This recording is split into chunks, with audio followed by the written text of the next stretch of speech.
Hi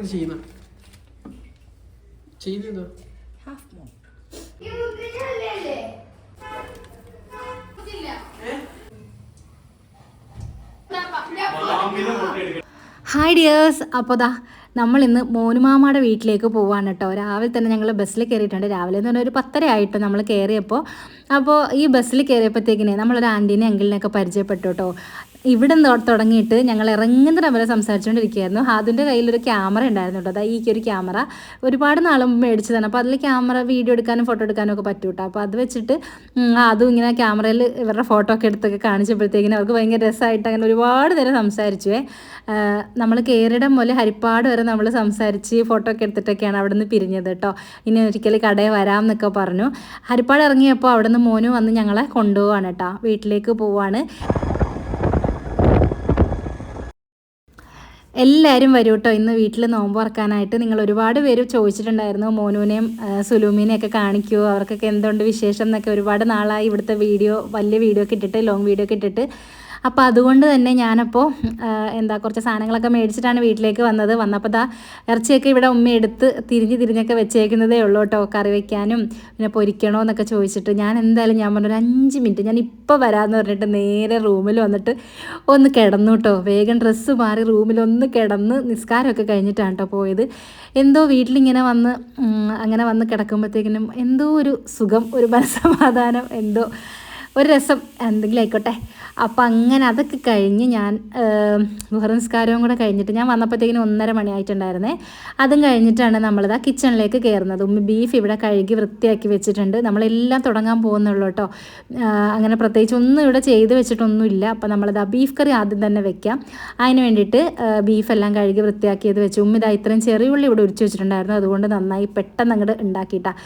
പിന്നെ കൊച്ചുള്ളിയും നമ്മുടെ വെളുത്തുള്ളി ഇഞ്ചിയും അതും ചെയ്ത് വെച്ചിട്ടുണ്ടായിരുന്നു കേട്ടോ. അപ്പോൾ അതുകൊണ്ട് ഞാൻ വേഗം വന്നിട്ട് ബീഫ് അങ്ങോട്ട് ഇട്ടു. അതിലേക്ക് മഞ്ഞൾപ്പൊടി, വെളുത്തുള്ളി, പിന്നെ ഇഞ്ചി വെളുത്തുള്ളി പേസ്റ്റ്, പിന്നെ ചെറിയുള്ളി, ആവശ്യത്തിനുള്ള ഉപ്പ്, പിന്നെ കറുവാപ്പട്ട, ഏലക്ക, ഗ്രാമ്പു, പെരിഞ്ചീരകം, കുരുമുളകും പൊടിച്ചതും കൂടെ ചേർത്ത് നന്നായിട്ട് ഉപ്പിട്ട് കുഴച്ചു കേട്ടോ. എന്നിട്ട് കുറച്ച് മല്ലിയിലയും കൂടെ ചേർത്തിട്ട് ഞാനിതങ്ങ് വേവിക്കാൻ വേണ്ടിയിട്ട് പോവാണ്. കുറച്ച് പച്ചമുളകും കൂടെ ചേർത്ത് കൊടുത്തിട്ടുണ്ട്.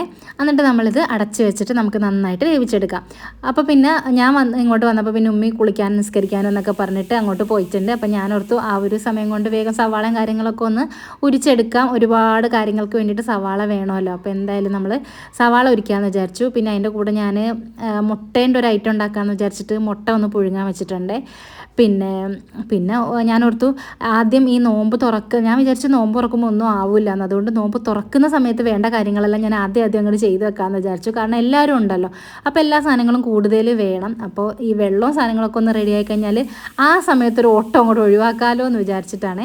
പിന്നെ ഈ ഒരു മിക്സി കിട്ടിയതിൽ എൻ്റെ പൊന്നെ എന്തൊരു ഉപകാരമാണെന്നറിയോ. അതുകൊണ്ട് ഈ സവാള ഒന്നും അരിയേണ്ടി വന്നില്ല. ഉരിച്ചങ്ങോട്ട് ഇട്ടപ്പോൾ ടപ്പേന്നാണ് കാര്യങ്ങൾ റെഡിയായി വന്നത്. സവാള അരിയുന്ന ഒരു പണി തന്നെയാണല്ലോ. ഒരുപാട് കാര്യങ്ങൾ ഉണ്ടാക്കുമ്പോൾ സവാള ഒത്തിരി വേണം. അപ്പോൾ ബിരിയാണിക്കുള്ള സവാളയൊക്കെ ഉമ്മ അങ്ങനെ അരിഞ്ഞ് അങ്ങോട്ട് തന്നു. അതുകൊണ്ട് പെട്ടെന്ന് കഴിഞ്ഞു കേട്ടോ ഈ ബിരിയാണി പരിപാടിയൊക്കെ. അപ്പം ഞാൻ വേഗം തന്നെ അതുള്ള വഴറ്റൊന്നും വേണ്ട അധികം. ഇത് ഭയങ്കര നൈസാണ്, അങ്ങോട്ട് ഇടുമ്പോഴേ വാടിക്കോളും. അപ്പോൾ അങ്ങനെ ഞാൻ അത് റെഡിയാക്കി. പിന്നെ ഞാൻ ഈ ഒരു ചിക്കൻ ഹാഫ് മൂണാണ് കേട്ടോ ഉണ്ടാക്കാമെന്ന് വിചാരിക്കുന്നത്. അപ്പോൾ അത് ഞാൻ വേഗം മാവൊക്കെ കുഴച്ചെടുത്തു. എന്നിട്ട് നമ്മൾ ചിക്കൻ്റെ ആ ഒരു മസാലയും ഫില്ലിംഗ് ഒക്കെ വെച്ചിട്ട് റെഡിയാക്കി എടുക്കുകയാണ്. അതിൻ്റെ കൂടെ തന്നെ ഞാൻ അടുപ്പിൽ ചോറ് വേവിച്ചെടുത്തിട്ടുണ്ടായിരുന്നു കേട്ടോ. നമ്മൾ ബിരിയാണിയിലേക്ക് വേണ്ടിയിട്ടുള്ള ചോറ് ഞാൻ ഒന്ന് 3/4 വേവിലാണ് എടുത്തിട്ടുള്ളത്. എന്നിട്ട് ഞാൻ അതിൽ ദമ്മിടുവാണ് കേട്ടോ. ദമ്മിട്ടിട്ട് ഞാൻ ബാക്കിയെല്ലാം സെറ്റാക്കാമെന്ന് വിചാരിച്ചത്. ഇപ്പോൾ 3/4 വേവാണ്. നമ്മുടെ ചിക്കനും അധികം വെന്തിട്ടില്ല. ജസ്റ്റ് ഒരു 10 മിനിറ്റ് താഴെയൊക്കെ ചിക്കനും ഇരുന്നിട്ടുള്ളൂ കേട്ടോ. അപ്പോൾ ഞാൻ വിചാരിച്ചു രണ്ടും കൂടെ ഒരുമിച്ചങ്ങ് ദം ചെയ്യാം, അടുപ്പിൽ വെക്കാമെന്ന് വിചാരിച്ചു. അപ്പോൾ പിന്നെ അത് നോക്കി നിൽക്കണ്ടല്ലോ. നല്ല എളുപ്പ പരിപാടിയാണ്. ഞാൻ പറഞ്ഞല്ലോ ഒരു 2 മണിയായി കിച്ചണിൽ കയറിയപ്പോൾ തന്നെ. എന്തായാലും ആ സമയത്തൊക്കെ അനിയത്തിമാർ ഒരു 3 മണിയൊക്കെ കഴിയും എന്തായാലും എല്ലാവരും എത്താൻ വേണ്ടിയിട്ട്. അപ്പോൾ അവരെയും ബുദ്ധിമുട്ടിക്കേണ്ട. അപ്പോൾ പെട്ടെന്ന് പരിപാടി കഴിച്ച് വെച്ചാൽ നല്ലതാണല്ലോ എന്ന് വിചാരിച്ച്. സത്യം പറഞ്ഞു കഴിഞ്ഞാൽ എല്ലാ പ്രാവശ്യവും നോമ്പറക്കാൻ വരുമ്പോഴത്തേക്കിനും ഒരു സമാധാനം ഇല്ലാത്തൊരു നോമ്പുറയായിരിക്കും കേട്ടോ. ഇവിടെ വരുമ്പോൾ ഭയങ്കര തിരക്ക് പിടിച്ചിട്ടായിരിക്കും. ഒന്നാമത് എത്തുന്നത് താമസിച്ചിട്ടായിരിക്കും. അപ്പോൾ പിന്നെ എല്ലാം ഉണ്ടാക്കി വരാനും കുറച്ച് ടൈം, ഉണ്ടാക്കി വരാനെന്നല്ല എല്ലാത്തിനും കുറച്ച് ടൈം എടുക്കും. അങ്ങനെ എല്ലാവരും എന്നാലും അൽഹംദുലില്ലാ രസമാണ് കേട്ടോ. പക്ഷെ ഇത്തവണ എന്തായാലും ഞാൻ കുറച്ച് അടിപൊളിയായിട്ടെല്ലാം ചെയ്യാനൊക്കെ പറ്റി. അടിപൊളിയായിരുന്നു.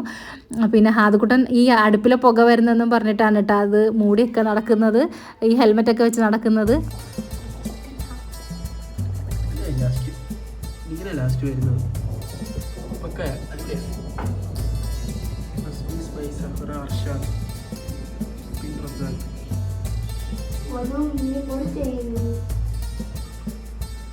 പുതിയ ബ്ലോഗർ എന്താ ബ്ലോഗർ ഇത് ഇതാക്കി വെച്ചേക്കുന്നത്?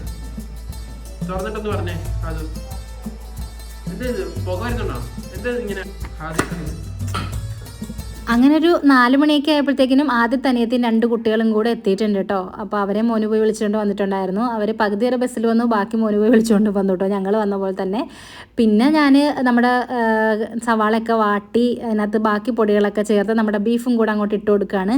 ബിരിയാണി ദമ്മായി കഴിഞ്ഞാൽ ഈ ഒരു ബീഫ് കറി നമുക്ക് അടുപ്പിലേക്ക് വെച്ചിട്ട് അങ്ങ് സെറ്റാക്കി എടുക്കാം കേട്ടോ. അപ്പോൾ ഏകദേശം ഹൈ ഫ്ലെയിമിൽ കുറച്ച് നേരം ബിരിയാണി ഇരുന്നു. അപ്പോൾ ഞാൻ ചെറിയ അടുപ്പിലേക്ക് മാറ്റി വെച്ചു വിടാം. എന്നിട്ട് ഇതിലേക്ക് അങ്ങ് ബീഫ് കറി വെച്ചു. ഇനിയിപ്പോൾ നന്നായിട്ട് തിളച്ചങ്ങ് അടിപൊളിയായിട്ട് വരട്ടെ എന്ന് വിചാരിച്ചു. സൂപ്പറായിട്ട് വരും, നല്ല കുറുകി നല്ല പറ്റി വരട്ടെ. അപ്പോൾ അതങ്ങനെ നമ്മൾ വെച്ച് കൊടുത്തിട്ടുണ്ട്. പിന്നെ അനിയത്തി വന്നപ്പോൾ വേഗം തന്നെ ഇനി സമൂസ ഉണ്ടാക്കാനുള്ള കാര്യങ്ങളാണ് ചെയ്തുകൊണ്ടിരിക്കുന്നത്. പിന്നെ ഞാനോർത്ത് തരി കാച്ചാം, അപ്പോൾ അതും ചെയ്യുന്നുണ്ട് കേട്ടോ. പിന്നെ മുന്തിരി ജ്യൂസ് ഇതിൻ്റെ ഇടയ്ക്ക് നമ്മൾ അടിച്ച് ഫ്രിഡ്ജിലേക്ക് വെച്ചിട്ടുണ്ട്. ഇത്രയും ആയപ്പോൾ തന്നെ ഒരു സമാധാനമായിട്ടോ. ഇനിയിപ്പോൾ സമൂസയും കൂടെ ഉണ്ടാക്കുന്നുള്ളൂ. പിന്നെ അത്രയൊക്കെ തന്നെ മതി എന്ന് വിചാരിച്ചിട്ടാണ് കേട്ടോ. പിന്നെ ബിരിയാണിയും എല്ലാം കഴിക്കണ്ടല്ലോ, അപ്പോൾ എല്ലാം കൂടെ ആക്കിയിട്ട് ഓവറാക്കി ചളാക്കണ്ടല്ലോ. അപ്പോൾ ഇതാ നല്ല തരിയും കൂടെ ഞാൻ കാച്ചിട്ടുണ്ട്. നമ്മൾ ശരിക്കും പറഞ്ഞു കഴിഞ്ഞാൽ ഈ സമയമില്ലാത്ത സമയത്താണ് എപ്പോഴും ഇവിടെ നോമ്പുറക്കാൻ വരുന്നത്. ഇത്തവണ ആദ്യം തന്നെ നോമ്പുറക്കാൻ വേണ്ടിയിട്ട് കിട്ടി. പിന്നെ അടുത്ത ആഴ്ചയൊക്കെ ആകുമ്പോൾ എല്ലാവരുടെ എക്സാമിൻ്റെ ടൈമും കാര്യങ്ങളൊക്കെ ആവുമല്ലോ, അപ്പോൾ അതുകൊണ്ടാണ്. പിന്നെ മൈദ നമ്മൾ അങ്ങോട്ടിട്ട് കുഴച്ചിട്ടാണ് കേട്ടോ ഈ ഹാഫ് മൂണിന് എടുക്കുന്നത്. അപ്പോഴാണ് നല്ല ടേസ്റ്റ് വരുന്നത്. പിന്നെ ഞാൻ റോൾ ഉണ്ടാക്കുമ്പോഴും ഇങ്ങനെ തന്നെയാണ് ചെയ്യുന്നത്. പിന്നെ മുട്ടയിൽ മുക്കി അതുപോലെ ബ്രെഡ് ക്രംസിൽ മുക്കി എടുക്കുമ്പോൾ അത് സെറ്റാവും. പിന്നെ നമ്മുടെ ഈ ഒരു സമൂസേൻ്റെ മസാല റെഡി ആയപ്പോഴത്തേക്കിനും എന്താ പാലു ആണെങ്കിൽ അത് പാലു എന്ന് പറയുന്നത് എൻ്റെ നേരെയുള്ള ഇനത്തിനെയാണ് കേട്ടോ. അപ്പോൾ ഞാനും അവളും കൂടെ മസാലയൊക്കെ ഈ ഒരു സമൂസ ഷീറ്റിലേക്കൊന്ന് ഫില്ല് ചെയ്തെടുക്കുകയാണ്. ഈ പറഞ്ഞ സമൂസ ഷീറ്റാണെങ്കിലും ഭയങ്കര ഒരു ഉപകാരിയാണ് കേട്ടോ. അതുള്ളത് കൊണ്ട് നമുക്ക് ഒരുപാട് കാര്യങ്ങൾ പെട്ടെന്ന് അങ്ങോട്ട് സാധിക്കും. പല പല സാധനങ്ങൾ പെട്ടെന്ന് ഉണ്ടാക്കാൻ വേണ്ടിയിട്ട് പറ്റും. അപ്പോൾ ദാ അതും അങ്ങ് സെറ്റാക്കി എടുക്കുകയാണ്.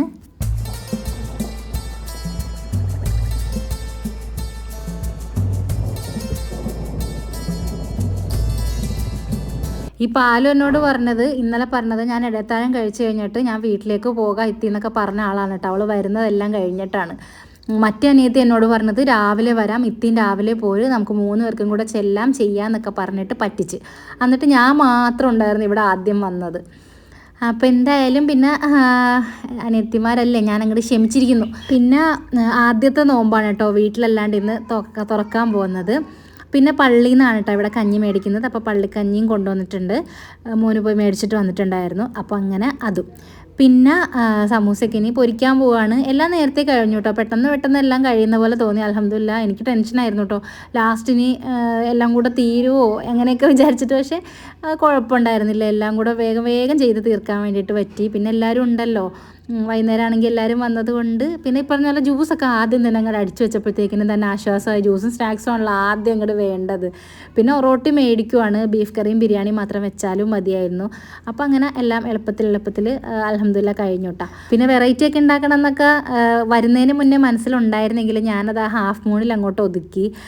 പിന്നെ എന്തായാലും ഒരുപാട് വെറൈറ്റി ആക്കി വരുമ്പോഴത്തേക്കിനും ഒരുപാട് സമയം അങ്ങോട്ട് കടന്നു പോകുമ്പോഴത്തേക്കിനും നോമ്പ് തുറക്കാൻ ഇരുന്നില്ലെങ്കിൽ ഒരു സുഖമില്ല. അപ്പോൾ അതുകൊണ്ട് പിന്നെ ഒരു ഏത്തപ്പഴവും ആ ഒരു ഹാഫ് മൂണിന് മുക്കിയിട്ടുള്ള ഒരു മുട്ട ബാക്കി ഉണ്ടായിരുന്നു കേട്ടോ. അപ്പോൾ അത് വെച്ചിട്ട് ഞാനൊരു തട്ടിക്കൂട്ട് കേക്ക് ഉണ്ടാക്കാമെന്ന് വിചാരിച്ചിട്ട് അതെല്ലാം കൂടെ ഇതുപോലെ മിക്സിയുടെ ജാറിലേക്ക് ഇട്ടിട്ടൊന്ന് അടിച്ചെടുത്തു കേട്ടോ. അപ്പോൾ അങ്ങനെ അതും അടിച്ചിട്ട് അതും ഒരു കേക്ക് പോലെ ഉണ്ടാക്കിയെടുക്കാമെന്ന് വിചാരിക്കുന്നുണ്ട്. പിന്നെ അതാ സമൂസയൊക്കെ പൊരിച്ച് കഴിഞ്ഞപ്പോൾ നമ്മൾ ഹാഫ് മൂണും പൊരിച്ചെടുത്തിട്ടുണ്ട്. ഇപ്പോൾ ഏകദേശം ഒരു 5 മണിയൊക്കെ ആയിട്ടുണ്ട്. അപ്പോൾ അതൊക്കെ കഴിഞ്ഞ സമയത്താണ് ഏറ്റവും ഇളയ അനിയത്തി വരുന്നത്. അപ്പോൾ ഇതാണ് കേട്ടോ ഹാഫ് മൂൺ. നല്ല ടേസ്റ്റാണ് കഴിക്കാൻ വേണ്ടിയിട്ട്. ഇതിൻ്റെ റെസിപ്പി അറിയത്തില്ലെങ്കിൽ പറഞ്ഞാൽ മതി, നമുക്ക് എപ്പോഴെങ്കിലും ചെയ്യാം. പിന്നെ ഏറ്റവും ഇളയ അനിയത്തി വന്നപ്പോഴത്തേക്കും എന്താ ചക്ക കൊണ്ടുവന്നിട്ടുണ്ടായിരുന്നു കേട്ടോ. അപ്പോൾ അതിൻ്റെ ഇടയ്ക്ക് ഞാൻ നമ്മുടെ ആ ഒരു ഏത്തപ്പഴത്തിൻ്റെ കേക്ക് ചെയ്യാൻ പോയതിൻ്റെ ഇടയിലാണ് അനിയത്തി വന്നത്. അപ്പോൾ ഞാൻ അങ്ങോട്ട് പോയി. പിന്നെ ഇതിലേക്ക് നമ്മൾ മൈദ, ഏലക്ക, പഞ്ചസാര, അതുപോലെ കുറച്ച് സോഡാപ്പൊടി, ആവശ്യത്തിന് ഇത്തിരി നുള്ളു ഉപ്പ് ഒക്കെ ചേർത്തിട്ട് നമ്മൾ ഇതിനകത്തേക്ക് ഒഴിച്ചു കൊടുക്കണം. പാനിലേക്ക് ഒഴിച്ചു കൊടുത്താൽ മതി, ഇത് നന്നായിട്ട് വന്നോളും. പക്ഷേ നമ്മുടെ ഇവിടുത്തെ പാൻ അത്ര നന്നല്ലായിരുന്നു, അപ്പോൾ അതുകൊണ്ട് എനിക്ക് അത്ര നന്നായിട്ട് കിട്ടിയില്ല. പക്ഷേ നല്ല പാനിൽ വെക്കുവാണെങ്കിൽ നല്ല രീതിയിൽ തന്നെ ഇത് കിട്ടും. പിന്നെ ഏറ്റവും അനിയത്തി വന്നപ്പോൾ കൊണ്ടുവന്നതാണ് ഈ ഒരു ഫലൂദ മിക്സ്. അപ്പോൾ അതും കൂടെ റെഡിയാക്കുക എന്ന് വിചാരിച്ചിട്ട് അതും അങ്ങ് ആക്കാൻ വേണ്ടിയിട്ട് വെക്കുന്നുണ്ട് കേട്ടോ. അത് നന്നായിട്ട് പൊന്തിയൊക്കെ വന്നോളുവേ. അപ്പോൾ പിന്നെ ഞങ്ങൾ ഫ്രൂട്ട്സ് എല്ലാം കട്ട് ചെയ്ത് വെച്ചു. ഷെമ്മാം ഉണ്ടായിരുന്നു, മുന്തിരി ഉണ്ടായിരുന്നു, പിന്നെ തണ്ണിമത്തൻ ഉണ്ടായിരുന്നു, ആപ്പിൾ ഉണ്ടായിരുന്നു. അപ്പോൾ അതൊക്കെ സെറ്റാക്കി വെച്ചു. പിന്നെ ഇവിടെ എല്ലാവരും നോമ്പ് തുറക്കാനുള്ള ഐറ്റംസ് വെക്കുന്ന തിരക്കിലായി. ഇപ്പോൾ ഒരു 6 മണി ആവുന്നു കേട്ടോ. ഞാൻ അസർ നിസ്കരിച്ചിട്ടില്ല, അപ്പോൾ ഞാൻ ഓടി അസർ നിസ്കരിക്കാൻ വേണ്ടിയിട്ട് വന്നതാണ് കേട്ടോ. അപ്പോൾ നിസ്കാരമൊക്കെ കഴിഞ്ഞിറങ്ങിയപ്പോൾ ഇവിടെ അനിയത്തിമാരാണെങ്കിൽ നമ്മുടെ ഇതൊക്കെ സെറ്റാക്കുവാണ്. എന്തെന്നാണ് നമ്മളുടെ ഈ പിള്ളേർക്കുള്ളതൊക്കെ ഇതുപോലെ പാത്രങ്ങളിലാക്കിയിട്ട് വെച്ച് കൊടുക്കുകയാണ് കേട്ടോ. എല്ലാവർക്കും നോമ്പുണ്ട്, എല്ലാവർക്കും അല്ല, ഏറ്റവും ഉള്ള 2 കുഞ്ഞുങ്ങൾക്കല്ലാത്ത ബാക്കി എല്ലാവർക്കും നോമ്പുണ്ടായിരുന്നു. ഏറ്റവും ഉള്ള അനിയത്തിയുടെ മൂത്ത മോനും ഒക്കെ ആദ്യത്തെ നോമ്പായിരുന്നു കേട്ടോ ഇന്ന്. അപ്പോൾ അതുകൊണ്ട് തന്നെ ഭയങ്കര സ്പെഷ്യലായിരുന്നു ഇന്നത്തെ ദിവസം. കുഞ്ഞുങ്ങൾ നോമ്പ് പിടിക്കുമ്പോൾ അവൻ 5 വയസ്സേ ഉള്ളൂ കേട്ടോ. അപ്പോൾ കുഞ്ഞുങ്ങൾ നോമ്പ് പിടിക്കുമ്പോൾ എന്തായാലും നമുക്കൊരു ടെൻഷനും ഒരു സങ്കടവും ഒരു പ്രത്യേക ഒരു ഫീലാണ്. പിള്ളേർ ആദ്യത്തെ ദിവസം നോമ്പ് തുറക്കുമ്പോൾ നമുക്കൊരു ടെൻഷനും കാര്യങ്ങളൊക്കെ ആയിരിക്കും, അവർക്ക് ദാഹിക്കുമോ അങ്ങനെയൊക്കെ തോന്നും. അപ്പോൾ എന്തായാലും കുഴപ്പമൊന്നും ഉണ്ടായിരുന്നില്ല. നമ്മുടെ ആദം ബേബിയുടെ ആദ്യത്തെ നോമ്പാണ്. ബാക്കി എല്ലാവരും നോമ്പ് പിടിക്കുന്നുണ്ടായിരുന്നു കേട്ടോ. കുറേ നോമ്പൊക്കെ ആയിട്ടുണ്ട്. അപ്പോൾ ഞാൻ അവനോട് നോമ്പ് എങ്ങനെയുണ്ടെന്ന് ചോദിച്ചപ്പോൾ സൂപ്പറാണ്, നാളെ ഞാൻ പിടിക്കും എന്നൊക്കെ പറയുന്നുണ്ടായിരുന്നു കേട്ടോ.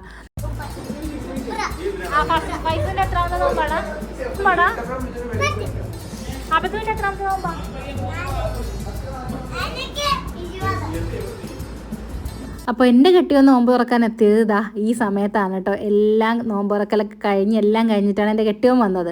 പിന്നെ ഇക്ക വന്നു കഴിഞ്ഞപ്പോൾ പിന്നെ എല്ലാവരും കുറേ സംസാരിക്കലും കാര്യങ്ങളൊക്കെ ആയിരുന്നു. കുട്ടികൾക്കെല്ലാം മിഠായിയൊക്കെ കൊണ്ട് കൊടുത്തു കേട്ടോ. നോമ്പ് പിടിച്ചതിന് എല്ലാവർക്കും മിഠായിയൊക്കെ കൊണ്ടുവന്നിട്ടുണ്ടായിരുന്നു. അങ്ങനെ ഞങ്ങൾ മിഠായിയൊക്കെ കഴിച്ച് എല്ലാവരും കൂടി ഇരുന്ന് വർത്താനമൊക്കെ പറയുകയാണ്. പിന്നെ എല്ലാവരും കൂടി ഇരിക്കുമ്പോൾ ഈ പറഞ്ഞ പോലെ ചായ, വെള്ളം, ജ്യൂസ്, അത് നോമ്പുണ്ടെങ്കിൽ ഇല്ലെങ്കിലൊക്കെ അങ്ങനെ തന്നെയാണ്.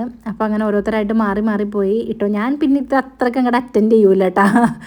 ഞാൻ എൻ്റെ അടുത്ത് പറയുമ്പോഴത്തേക്കും ഞാൻ പറയും പാലു അതെടുത്തോണ്ട് ഒരു ചിലു ജ്യൂസ് എടുത്തോണ്ട് വാന്നൊക്കെ പറയും. അപ്പം മച്ചാമാർ പറയുമ്പോഴത്തേക്കിനും അവർക്ക് തള്ളിക്കളയാൻ പറ്റില്ലല്ലോ. അപ്പോൾ അവരങ്ങനെ പോയിട്ട് എടുത്തോണ്ട് വരും. അപ്പോൾ ഞാൻ ആ ഒരു സമയത്ത് പിന്നെ അവിടെ നിന്ന് അനങ്ങാറില്ലേ. അപ്പോൾ എന്തായാലും ഞങ്ങളങ്ങനെ കുറച്ച് നേരം വർത്താനമൊക്കെ പറഞ്ഞിരുന്ന്. പിന്നെ അത് കഴിഞ്ഞ് ചക്ക ഉണ്ടായിരുന്നല്ലോ, അത് നല്ല മധുരമുള്ള ചക്ക കേട്ടോ, അടിപൊളി ചക്കയായിരുന്നു. അപ്പോൾ അതൊക്കെ കഴിച്ചു. പിന്നെ നമ്മൾ ഫുഡ് കഴിച്ചത് ഒരുപാട് ലേറ്റായിട്ടാണ്. നോമ്പൊക്കെ തുറന്നിട്ട് പിന്നെ ആർക്കും അങ്ങനെ ഫുഡൊന്നും ഭയങ്കരമായിട്ട് വേണമെന്നൊന്നും ഉണ്ടായിരുന്നില്ല. പിന്നെ ഒരു 11:30 മണിയൊക്കെ ആയപ്പോഴത്തേക്കിനും പിന്നെ പയ്യെ എല്ലാവർക്കും ചെറുതായിട്ടൊക്കെ ഒന്ന് വിശക്കാനൊക്കെ തുടങ്ങി. പിന്നെ ഞാൻ സ്നാക്സ് ആണെങ്കിലും ഭയങ്കര കൂടുതലൊന്നും ഉണ്ടാക്കിയിട്ടുണ്ടായിരുന്നില്ല കേട്ടോ. അപ്പോൾ തീരാനുള്ളത് അപ്പം തന്നെ തീരുകയും ചെയ്തു. അങ്ങനെയായിരുന്നു. പിന്നെ ബീഫ് കറി ആണെങ്കിൽ നമ്മൾ അടുപ്പിൽ വെച്ചിട്ടാണെങ്കിൽ നല്ല കുറുകിയിട്ടുണ്ടായിരുന്നേ. പിന്നെ ഞാൻ പറയാൻ മറന്നുപോയി, ഒരു കേരക്കറി വെച്ചിട്ടുണ്ടായിരുന്നു കേട്ടോ. കേര മുളകിട്ട് വെച്ചിട്ടുണ്ടായിരുന്നു. കപ്പയും എടുക്കാമെന്ന് വിചാരിച്ചു, പക്ഷെ കപ്പ പിന്നെ എടുത്തില്ല, വേണ്ടാന്ന് വിചാരിച്ചിട്ട്. ഇനിയിപ്പോൾ ഇടത്താഴത്തിന് വല്ല മീൻകറിയും അങ്ങനെ ആക്കാമെന്ന് വിചാരിച്ചിട്ട് അത് എടുത്തിട്ടുണ്ടായിരുന്നില്ല കേട്ടോ. അപ്പോൾ ആ മീൻകറിയാണിത്. പിന്നെ നമ്മളുടെ ബിരിയാണിയൊക്കെ ഒന്ന് സെറ്റാക്കി ഒന്നും കൂടെ ഒന്ന് ചെറുതായിട്ടൊന്ന് ചൂടാക്കിയിട്ടൊക്കെയാണ് പിന്നെ ദമ്മൊക്കെ പൊട്ടിച്ചത്. അടിപൊളിയായിട്ടുണ്ടായിരുന്നേ. ബിരിയാണി അത്യാവശ്യം കുറച്ച് നേരത്തെ തന്നെ വെച്ചത് കൊണ്ട് അതൊന്ന് ഇരുന്നങ്ങ് സെറ്റായി. പിന്നെ ഒന്ന് തണുക്കുകയും ചെയ്തു. അപ്പോൾ അതുകൊണ്ടൊന്ന് ചൂടാക്കിയിട്ട് പിന്നെ നമ്മൾ ചെറിയ തീയിൽ ഗ്യാസിൽ വെച്ചിട്ടങ്ങ് ചൂടാക്കി എടുക്കാണ്ടോ ചെയ്തത്. അങ്ങനെ നമ്മുടെ ബിരിയാണിയും സെറ്റായി. അങ്ങനെ ബിരിയാണിയും തീർന്നു കേട്ടോ. അപ്പോൾ തന്നെ തീർന്നിട്ടുണ്ടായിരുന്നു. ഞാൻ അത്രക്ക് തന്നെ വെച്ചിട്ടും ഉണ്ടായിരുന്നുള്ളൂ. അപ്പോൾ പിന്നെ ഞങ്ങൾ കഴിഞ്ഞ് പിന്നെ കുറേ നേരം കഴിഞ്ഞപ്പോൾ വീണ്ടും ഫലൂദയും കൂടെ കഴിച്ചിട്ടുണ്ടായിരുന്നു കേട്ടോ. ആ മിക്സ് വെച്ച് ഉണ്ടാക്കി ഐസ്ക്രീമൊക്കെ കൊണ്ടുവന്നിട്ടുണ്ടായിരുന്നു. അപ്പോൾ അതൊക്കെ ആയിട്ട് അതും കഴിച്ചു. അപ്പോൾ ഇത്രയൊക്കെയാണ് ഇന്നത്തെ നോമ്പിൻ്റെ വിശേഷങ്ങൾ. എല്ലാവർക്കും ഇഷ്ടപ്പെട്ട് കാണുമെന്ന് വിചാരിക്കുകയാണ്. അടുത്തൊരു നല്ല വീഡിയോ ആയിട്ട് കാണാം. Thanks for watching. ബൈ.